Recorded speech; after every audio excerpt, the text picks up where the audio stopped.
নমস্কার দর্শক বন্ধু, এখন বলবো মকর রাশি অর্থাৎ 17ই ডিসেম্বর থেকে 23শে ডিসেম্বর 2023 পর্যন্ত মকর রাশির জাতক জাতিকার জীবনে কি কি ঘটতে পারে সে সঙ্গে প্রতিকার। মকর রাশির জাতক জাতিকা আপনারা হবেন পরাক্রমী, সুবক্তা, সর্বক্ষেত্রে জয়ী এবং আপনার কথার মাধুর্যে অনেকেই আপনার বশে বশীভূত হতে বাধ্য হবে। অর্থাৎ আপনি যা বলবেন সেটা অনেকেই শুনতে বা মানতে বাধ্য হবে। বিদ্যার্থী বিদ্যায় নানা উন্নতি সহ প্রতিভার বহিঃপ্রকাশের সম্ভাবনা প্রবল। কেউ পেতে পারেন সরকারি চাকরি বা কারো ঘটতে পারে সরকারি চাকরি সমতুল্য বা মনোমতো কোনো কর্মসংস্থান। কারো ঘটতে পারে পদোন্নতি, কারো সন্তান সন্ততি শিল্পকলায় পৌঁছে যেতে পারেন অনেক উচ্চ শিখরে, হতে পারেন পুরস্কৃত। কেউ কিনে ফেলতে, অর্থাৎ আপনার সন্তান সন্ততি এই সপ্তাহে হয়তো কোনো রকম অভিনয়, গান, কবিতা আবৃত্তি ইত্যাদিতে খুব নাম করতে পারেন এবং আপনি হয়তো আপনার সন্তানের পরিচিত হতে পারেন। লোকে বলবে এই অমুকের বাবা যাচ্ছে বা অমুকের মা যাচ্ছে। এইরকম একটা পজিশনে আপনার সন্তান সন্ততি পৌঁছে যেতে পারে।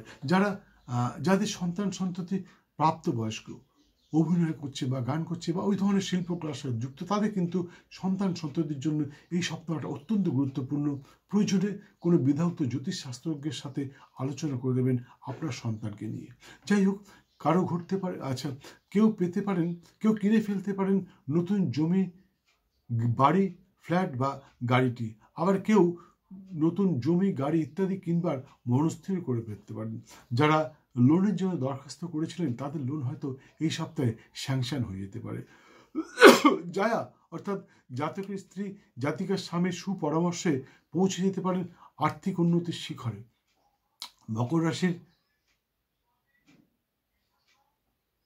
জাতিকার জন্য অত্যন্ত সুখবর, আপনারা এই সপ্তাহে হয়তো গর্ভবতী হতে পারেন। মকর রাশির জাতক এবং জাতিকা এই মুহূর্তে আপনাদের শনি সাড়ে চলছে। অনেকে হয়তো ভয় দেখাতে পারে, পাথর, কবচ, শেকড় ইত্যাদি বা আপনার মাদুলি, কবচ ইত্যাদি আপনারা ধারণ করতে বলতে পারে, কিন্তু আমি বলবো আপনি কিচ্ছু করতে হবে না। আপনি শুধু শনিবার এবং মঙ্গলবার নিরামিষ আহার করে ব্রহ্মচর্য পালন করে বজরংবলীর পুজো এবং মা দক্ষিণাকালীর পুজো করুন। বন্ধু, শনি সাড়ে খারাপ নয়। আমার জীবনে দুবার শনি সাড়ে এসেছে। প্রথমবার কেন্দ্রীয় সরকারের একটি চাকরি ছেড়ে আরেকটি কেন্দ্রীয় সরকারের চাকরিতে যোগদান করেছিলাম। দ্বিতীয়বার আমার জীবনে যখন শনি সাড়ে আসে তখন আমি জ্যোতিষতন্ত্র বাস্তুবিদ্যায় পারদর্শী হয়ে উঠি। এটা আমার কথা, কিন্তু আরো প্রমাণ দিয়ে বলছি। ডক্টর মনমোহন সিং কর্কট রাশির জাতক। কর্কট রাশির যখন শনি সাড়ে চলছে তখন ডক্টর মনমোহন সিং প্রধানমন্ত্রী হয়েছিলেন। সে তো পুরনো কথা, নতুন কথা শুনুন। আমাদের দেশের প্রধানমন্ত্রী, বর্তমান প্রধানমন্ত্রী নরেন্দ্র মোদী তুলা রাশির জাতক। যখন তুলা রাশির শনি সাড়ে চলছে তখন নরেন্দ্র মোদীজি প্রধানমন্ত্রী হয়েছিলেন। কাজে শনি সাড়ে খারাপ নয় বন্ধু, শুধু কিছু নিয়ম নিষ্ঠা পালন করতে হয়। এই সময় আপনাকে যতটা সম্ভব সত্যি কথা বলতে হবে, কোনো রকম তঞ্চকতার মধ্যে যাবেন না, ধার্মিক হতে হবে। শনিবার মঙ্গলবার নিরামিষ আহার সহ ব্রহ্মচর্য পালন করে বজরংবলীর পুজো এবং মা দক্ষিণাকালীর পুজো করতে হবে। সেই সঙ্গে হনুমান চালিসা পাঠ করতে হবে। প্রসাদে দেবেন নারকেল লাড্ডু, সেই সঙ্গে 5টা তুলসী পাতা। মনে রাখবেন 5টা তুলসী পাতায় বজরংবলী প্রচণ্ড তুষ্ট হয়। আমি নিজে 5টা তুলসী পাতা দিয়ে দারুণভাবে ফল পেয়েছি। বন্ধু, এই যাবৎ আশা করি কেউ 5টা তুলসী পাতার কথা বলেনি, প্রথমবার আমি আপনাদেরকে বলছি। আগামী দিন হয়তো অনেকেই নানা রকম ভিডিও করবে, কিন্তু মনে রাখবেন ডক্টর দেবদূত আপনাদের সর্বপ্রথম বজরংবলীকে 5টা তুলসী পাতার কথা বলেছিল।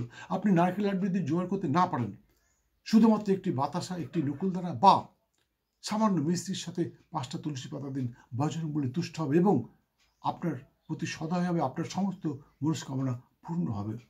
মনে রাখবেন, ভাগ্য প্লাস চেষ্টা ইজ ইকুয়াল টু ফল। আপনার ভাগ্য আছে কিন্তু আপনি চেষ্টা করলেন না, তাহলে কিন্তু পূর্ণ ফল নাও পেতে পারেন। বন্ধু, আমি কিন্তু মন গড়া কথা একটা বলি না, রাশিচক্রের পুঙ্খানুপুঙ্খ বিচার করে তারপরেই বলি।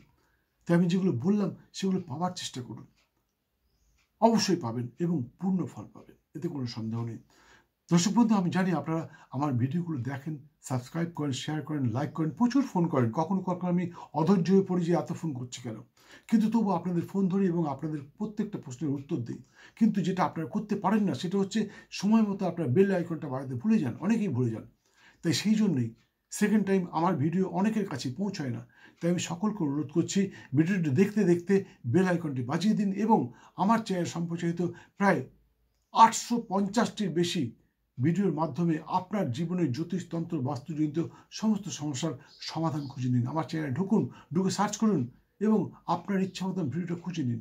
আমি বলছি, আপনার সমস্ত সমস্যার সমাধান আমার এই চ্যানেলে আছে। তাছাড়া 2-1 দিনের মধ্যেই 2024-এর রাশিফলটা বলবো। বন্ধু, আমি কিন্তু মাস ধরে বলেছি কোন মাসে কি পাবেন, কোন মাসে কি খোয়াবেন। তাই 2024-এর রাশিফলটা 2-1 দিনের মধ্যেই ছাড়বো, অবশ্যই দেখবেন, দেখতে ভুলবেন না। আরেকটা কথা, আগামী 10ই ডিসেম্বর 2024 বুধবার বকুল অমাবস্যায় আমার বাড়িতে বাৎসরিক কালী পুজো অনুষ্ঠান, সেই সঙ্গে এক বিশাল যজ্ঞানুষ্ঠানের আয়োজন করা হয়েছে।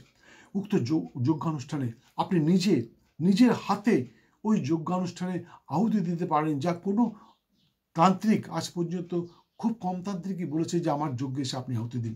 আমি বলছি আপনি নিজে হাতে আমার যজ্ঞে আহুতি দিতে পারবেন, তবে অগ্রিম নামগোত্র লেখানো কিন্তু অবশ্যই বাঞ্ছনীয়। আপনি অগ্রিম নামগোত্র লিখিয়ে আপনি কি কারণে আহুতি দেবেন সেই বস্তুটা আমাকে জোগাড় করতে হবে এবং আপনাকে কিছু নিয়ম নিষ্ঠা পালন করতে হবে। আপনি আসুন, আমি বলছি আপনার ইচ্ছা অবশ্যই পূর্ণ হবে, কারণ আপনি নিজে হাতে আহুতি দিতে পারবেন। মকর রাশির জাতক জাতিকার জন্য শুভ রং সাদা এবং নীল, শুভ সংখ্যা 2 এবং 8। এছাড়া সর্বক্ষণ একটি নীল রুমাল ব্যবহার করতে পারেন। সেই সঙ্গে প্রতি শনিবার নিরামিষ আহারসহ ব্রহ্মচর্য পালন করে মাতা শ্রী শ্রী দক্ষিণা কালীর পুজোয় মাকে তুষ্ট করতে পারলে আপনার সমস্ত বাধা বিড়ম্বনা দূর হবে, সেই সঙ্গে সমস্ত কাজে সফল হবেন, এতে কোনো সন্দেহ নেই। পুজো পদ্ধতিটা এখানে বলতে পারছি না, তার কারণ পুজো পদ্ধতি এখানে বলা সম্ভব নয়, আপনাকে শেখাতেও পারবো না এই ভিডিওতে, সেই সঙ্গে ভিডিওটা অনেক বড় হয়ে যাবে। তাই জানবার ইচ্ছুক ব্যক্তি স্ক্রিনে দেওয়া নাম্বারে একটি ফোন করে চলে আসুন, আমি আপনাকে বলে দেবো কীভাবে আপনি মাকে তুষ্ট করবেন এবং মায়ের কৃপা লাভ করতে পারেন। সেই সঙ্গে যারা পুজো দিতে ইচ্ছুক ব্যক্তি, আপনারা স্ক্রিনে দেওয়া নাম্বারে ফোন করে আপনাদের নামগোত্র এক্ষুনি লিখে দিন এবং বেল আইকনটা বাজিয়ে দিয়ে আমার সঙ্গে থাকুন, প্রত্যেকটা ভিডিও দেখতে থাকুন। সব ভিডিওটা সম্পূর্ণ দেখার জন্য অসংখ্য ধন্যবাদ।